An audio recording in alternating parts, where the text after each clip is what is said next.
காஞ்சிபுரம் அரசு தலைமை மருத்துவமனையில் ஒன் டச் முறை சிகிச்சை சேவை மையம் 2 ஆண்டுகளாக செயலிழந்து காணப்படுவதாக பொதுமக்கள் வருத்தம் தெரிவிக்கின்றனர். பிறப்பு முதல் 18 வயது வரையிலானவர்களுக்கு சிகிச்சை அளிக்கும் டிஐஇசி சேவை மையம் சுமார் 1,14 லட்சம் ரூபாய் மதிப்பீட்டில் கடந்த 2022ஆம் ஆண்டு துவங்கப்பட்டது. மருத்துவமனை வளாகத்தில் உள்ள இந்த சேவை மையம் செயலிழந்து காணப்படுவதால் நோயினால் பாதிக்கப்பட்ட குழந்தைகள் மற்றும் சிறுவர்கள் முழுமையான சிகிச்சை பெற முடியாமல் அவதிப்பட்டு வருகின்றனர். இங்கு போதுமான உபகரணங்கள் உள்ளிட்ட அடிப்படை வசதிகள் இல்லை என்று கூறப்படுகிறது. மேலும் சிகிச்சை அளிக்க மருத்துவர்கள், செவிலியர்கள் உள்ளிட்ட ஊழியர்கள் யாரும் இல்லை என்று பொதுமக்கள் தெரிவிக்கின்றனர்.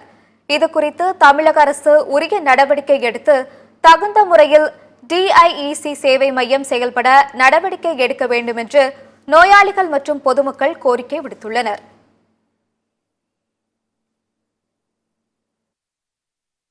2022ஆம் ஆண்டு 114 லட்சம் மதிப்பில், அதாவது 1.25 கோடி மதிப்பிலான ஒன் டச் சிகிச்சை பிரிவு ஒன்று துவங்கப்பட்டது.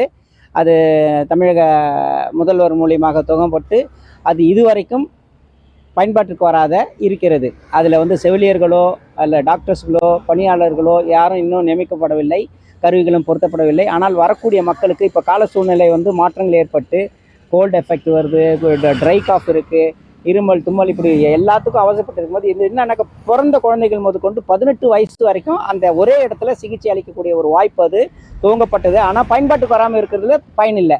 அது as soon as possible அது பயன்பாட்டுக்கு வரணும், அதுக்கு தக்க நடவடிக்கை எடுக்கணும், எல்லாரும் பயனடையணும். பொதுமக்கள் சார்பாகவும் என்னுடைய சார்பாகவும் இதை முதல்ல நான் கேட்டு